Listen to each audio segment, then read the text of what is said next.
I hated to ask, but could I crash at your place for a few days? Dad had been kicked out of the family home by my sisters and mom, and now he stood at my doorstep. Seeing Dad, who had always been so strong, talk about reaching his limit, I blamed myself. "I'm sorry, Dad," I said, trying to apologize for my inability to help alleviate his suffering. In that moment, as I struggled with my guilt, my husband Ethan spoke up. "Let's live with your father-in-law. Are you sure?" I turned to Ethan, surprise evident in my voice. Dad, too, could barely hide his shock, his eyes wide open. "My name is Emily, and I'm 26 years old. Ethan and I started dating in college, and we got married 2 years ago. Our days are filled with a fulfilling work-life balance. Ethan is my best supporter, always by my side. I never thought I'd find someone who gives me such confidence, let alone marry them." As the youngest of 3 sisters, I grew up in an environment where I could never go against my mom and my sisters. I was always the last one in line for attention from mom, and also the lowest in rank among my sisters. Every time I voiced an opinion, sharp words would come flying back at me. Over time, I stopped expressing myself and started to suppress my feelings. I bore the treatment of being treated like a servant by my mom and my sisters without complaining. I wanted a boy. When I found out you were another girl, I was so disgusted. Grace and Ashley are enough for girls. You're an unwanted child, and yet here you are in this house. If you want to stay here, you have to work. Mom often belittled me like this. Even if you tell me that, how many times have I swallowed my words, the ones I wanted to say back to her? By the time I entered elementary school, I was in charge of most of the household chores, from preparing meals and doing laundry to getting the bath ready. People around me would praise me, saying, "That's impressive," or "You're so responsible." But I only found joy in that at first. "It's a given that you do all these things," Mom would say, with no words of thanks or praise. Instead, I was constantly being reprimanded for my cooking or the way I folded the laundry. The one who kept me going through all this was Dad. Unlike Mom and my sisters, Dad loved me and respected me. As the only man in the family, Dad was not well liked by Mom and my sisters, and his power within the family was as low as mine.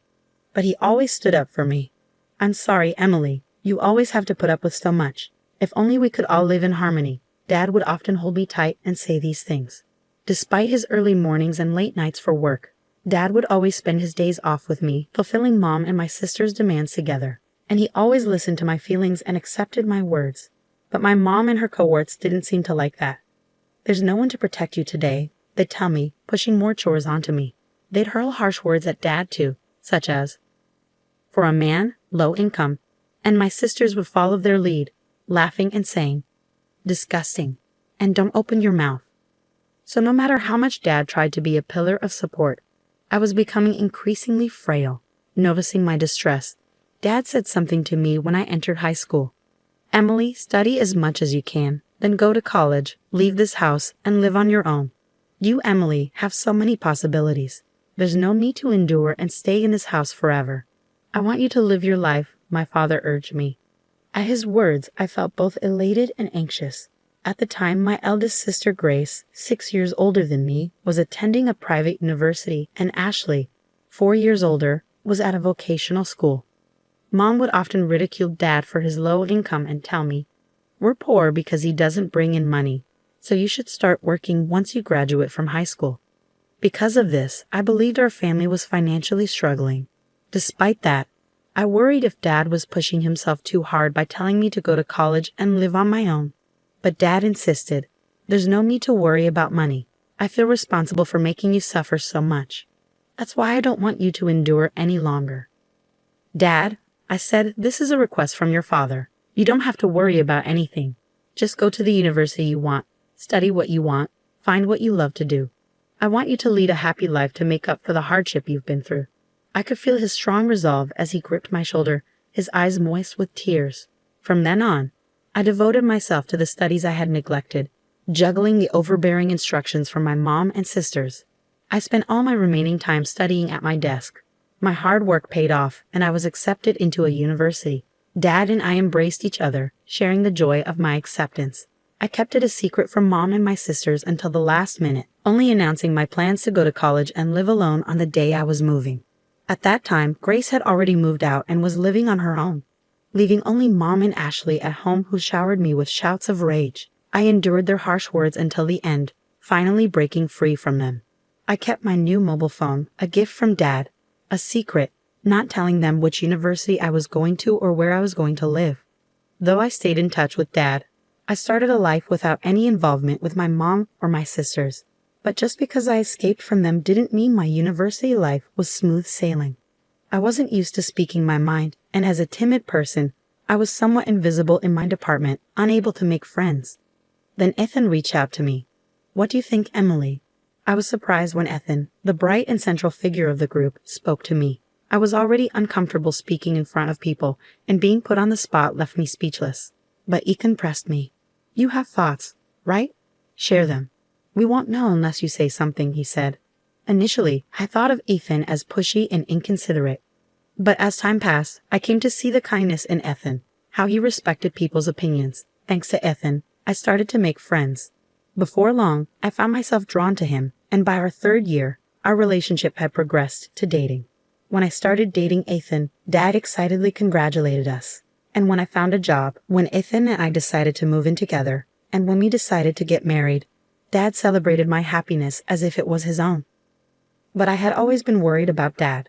Since starting university, I hadn't been home and hadn't seen Dad even once. We stayed in touch, but I was still concerned.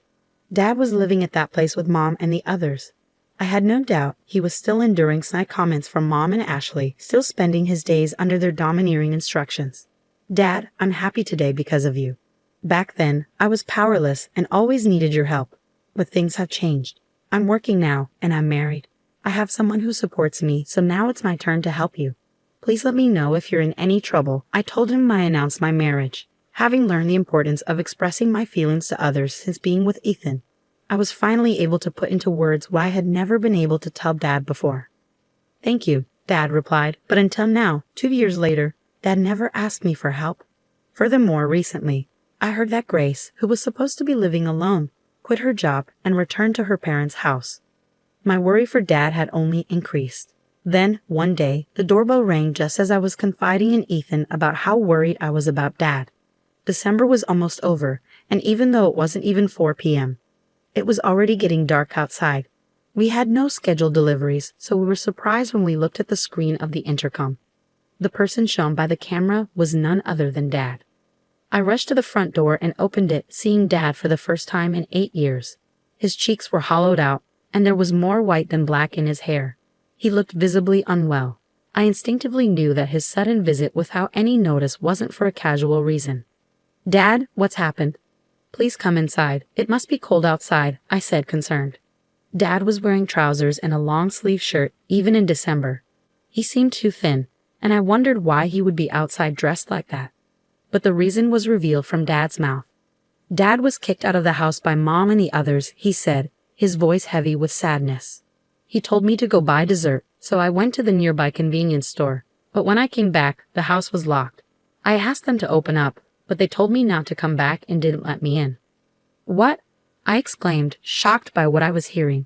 "I left the house without my phone or jacket, but I waited for several hours, and they didn't seem to let me in," Dad added, rubbing his cold body as he told us about what happened that day. I quickly made some hot tea and gave it to Dad. He held the cup of tea with both hands to warm up and muttered softly, "I might not be able to go back to that house again." "Why?" I asked, concerned. Ever since Grace came back, Mom and the others' attitude got even worse. I was feeling at my limits too, and then they did this to me. I don't even have the energy to go back.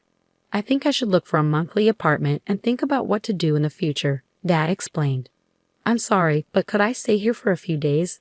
"I'll leave as soon as I find an apartment," he added, his voice filled with weariness. I was worried, but I hadn't imagined it was this bad. Dad, who never complained before, was talking about his limits. "I'm sorry, Dad." I began ready to apologize for knowing about his troubles and not being able to do anything when Ethan spoke up. "Let's live with your father." Ethan raised his voice. "Are you sure?" I turned to my husband in surprise. Dad, too, unable to hide his surprise, opened his eyes wide. "Sorry for being blunt, especially since we just met, but your father-in-law doesn't look too healthy. I think it would be best if we lived together to help him recover.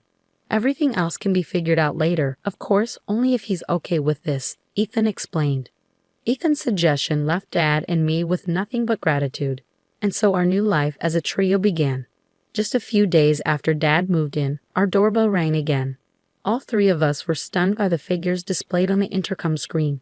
Mom and my sisters were standing there. "Why here?" I whispered, shocked and bitter past memories making my breath hitch. But I had to face them. I didn't know what they would do next, and panic set in.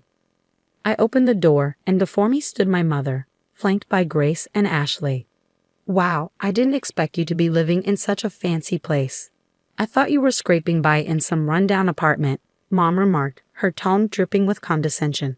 Hearing her voice after such a long time, all I could feel was resentment.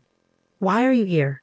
I asked, trying to keep my tone steady despite the turmoil brewing within me. "Your father's mobile had your address in it." I had no idea Emily even had a mobile phone. "Why would you give him your contact info but not us? Are you honoring the wrong person?" Grace interjected arrogantly, looking down at me, just as she always did. After Mom's words, seeing Grace like this, Mom smiled, satisfied, and spoke again. "Well, never mind. Is your father here?" "We're having some trouble without him," she said, though there were no signs of actual distress on their faces. All three of them were smirking. "In trouble? But you're the ones who kicked him out," I retorted, my irritation mounting with each word. "You've become quite sassy, haven't you?" "So is he here?" "Move aside," Mom demanded, her typical overbearing tone evident in her condescending remarks about me. "No," I responded firmly, fueled by Ethan's support and my own newfound strength. It would have been impossible in the past, but I had changed, all thanks to Ethan. Mom's irritation became apparent as she raised her voice. "When did I ever give you permission to talk back? Just move. You can't even listen to what I say. I'm not the same person I used to be. I won't be pushed around by you, Mom," I refused firmly, Ethan coming up beside me, trying to shoo Mom and the others away. Despite our efforts, Mom and her group wouldn't leave. We repeated move and no until, tired of the ordeal or maybe having given up, Mom was the one to break first. "That's enough. I don't want to hear any more from you. If you won't move, can you at least let us know when the money will be deposited in our account? It's really annoying that all you can do is put money in, and you can't even do that," Mom said, her words leaving me speechless. How did she think she's been able to live without working? My anger reached its peak. From now on, Dad will be living with us. Dad and I will no longer be pushed around by you guys. Please divorce Dad and stop causing him pain, I declared, unable to hold back my words any longer. But the response from my mom was something I hadn't anticipated. I hadn't anticipated Mom's reaction. "Don't make it sound like I'm the bad guy. I've been kind enough to stay as a family with a man like him, who is low income and can't do a thing. You should be thanking me," Mom said, her words cutting deep. "What?" I gasped, stunned by her audacity. "You're just like your dad, a low-income loser acting high and mighty. But in the end, all you're doing is licking each other's wounds," Mom continued, her tone dripping with disdain. I felt like I was about to lose control. At Mom's words, I was on the verge of raising my voice, of lashing out. But then my husband spoke up. "Emily works hard. She's a supervisor, earning a decent wage. I'd appreciate it if you didn't belittle us with comments about licking wounds," Ethan intervened, his voice firm. Mom retorted, "Don't you dare talk back to me. You're an outsider, so stay quiet." That's when Dad, who should have been in the living room, was suddenly at my side, addressing Mom. "I've heard enough. We can't impose on Emily and Ethan anymore. Let's get a divorce," Dad declared, surprising everyone. "Dad," I exclaimed, shocked by his sudden proclamation. But my sisters chimed in with approval. That's fine. We don't need a creepy guy like you," one of them called out. Encouraged by my sisters, Mom agreed, "That's fine by me." I was dumbfounded by how quickly things had been resolved, but the peace didn't last long. "But there's one condition. Hand over that house to me, then I'll give you your divorce." Mom laid out her demand, revealing her greed. I couldn't believe it. How greedy could this woman be? But Dad quickly agreed to Mom's demand. "Dad, are you sure?" I asked, shocked by his compliance. "If that's all it takes to get a divorce, it's a small price to pay," Dad replied, smiling at me reassuringly before turning back to Mom with a serious expression. "I'll do as you ask. Leave for today. I'll come over tomorrow." With that, Dad sent Mom and my sisters home. They continued to belittle me until the end, but I didn't care. I felt guilty for pushing for a divorce and causing Dad to lose his home. But Dad patted my shoulder reassuringly. "It's not your fault, Emily. In fact, I'm glad you spoke up," he said. The next day, Dad went back home one last time with the divorce papers. He made Mom fill out the divorce application, handled some paperwork, and packed his belongings. When Dad returned from our family home, he looked somehow lighter. It was sad to see the house go to Mom and my sisters, but if Dad felt relieved, I was okay with it. A few months later, Dad told me what had happened to Mom and my sisters. They had taken the family home as part of the divorce settlement and planned to live lavishly by selling it. However, the house was old and the location wasn't great. They couldn't sell the house or land for much, and demolition costs ate into the proceeds. In the end, they were left with almost nothing. Now without a home or savings, Mom didn't work, and neither did Grace or Ashley have stable jobs. And with Dad gone, the same Dad they ridiculed for his low income status while they leaned on him for living expenses, the trio found themselves in dire straits. They tried seeking help and showed up at our house several times, but we never opened the door to them. Still, they refused to give up, causing commotion at the front porch. I finally had to tell them through the intercom, "If you make any more noise, I'll call the cops." Now it seems they're barely managing, renting an apartment that's too cramped for three. Even Mom, who never worked before, was seemingly forced to get a job. That's how desperate they were. Despite all the times they made fun of Dad and me as a trio, they now seem to be constantly bickering among themselves, blaming each other for their current circumstances. People rarely change. With neither Dad nor me around anymore, the ones I used to ridicule, they can't help but find someone else to target. It seems they're destined to lead lives filled with both physical and emotional poverty. Meanwhile, our lives have taken the polar opposite trajectory. Despite all their mockery about Dad being low income, he had actually been trading stocks for years, amassing a fortune. We only learned about this after the divorce was finalized. Dad feared that if any information leaked out, the trio would try to seize his assets, so he had decided not to mention it until the divorce was over. That's probably why he didn't mind giving up the family home. Now we're living comfortably in a new house that Dad built with his wealth. He quit his job to focus on his stocks. My husband and I have jobs too, so we're not struggling financially. We support each other while each maintaining our own financial independence. We hope to build a loving family that we couldn't have when we were young from here on out.